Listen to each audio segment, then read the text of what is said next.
More than 6 months after Hurricanes Helene and Milton swept through our area, you might wonder how much all of that debris is still waiting to be properly disposed of. Yeah, the mountains of trash piled up in front of people's houses. Eventually, it made it to regional landfills. But as 10 Tampa Bay's Eric Lasser explains, the answer to what happened next might surprise you and has many environmentalists cringing. Millions of cubic yards of debris eventually made their way from the street to holding areas to landfills across Tampa Bay. 6 months later, we wondered how tall that mountain of trash still is and how much of it had been chipped away at for purposes of energy and recycling. Surprised to find out it's all gone. It's all been disposed of. Kim Byer with Hillsborough County says the vast majority of storm debris, 5.7 million cubic yards of it, enough to fill Raymond James Stadium 13 times, was hauled off to private dump sites by private haulers. We really just wanted to get that off the streets and disposed of quickly. The majority of the household debris was already contaminated, so we had to get that picked up as soon as possible. Larry Washington, Tampa's solid waste director, says their grand total was 1.3 million cubic yards, enough to fill the Rivergate Tower, aka the beer can building, 4 times over.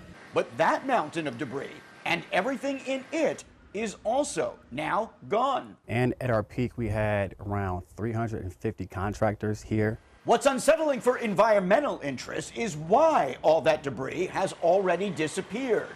The reason, it turns out, is that in order to meet FEMA's requirements for 100% reimbursement, municipalities admittedly felt pressured to meet strict timelines. Hanging over our heads slightly. It was very important that we had all efforts directed towards collecting and processing that waste. Given the time frame, we really wanted to get rid of the materials as quickly as we can to receive 100% reimbursement. For the city of Tampa, that was $53 million, money that local taxpayers could have ended up paying or maybe giving up other services to foot the bill. So instead of sorting that debris as they normally might or burning some of it in their incinerators as energy-producing fuel, the incentive was to just get rid of it. Say a computer that could go to a landfill, we would have taken it to one of our recycling facilities and recycled that computer. We do take our time to sift through slightly to make sure there's no hazardous materials that are going to enter the landfills. But of course, you know, things move quickly, so you just never know, truly.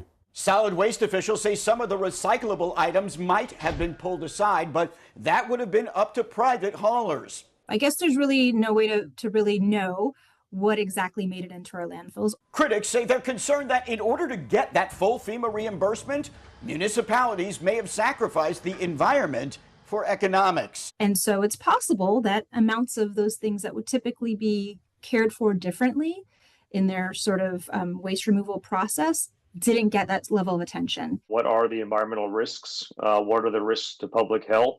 Those are fair questions. Environmentalists also suggest municipalities work with FEMA for more flexibility in the future when it comes to what's defined as a final resting place for that debris.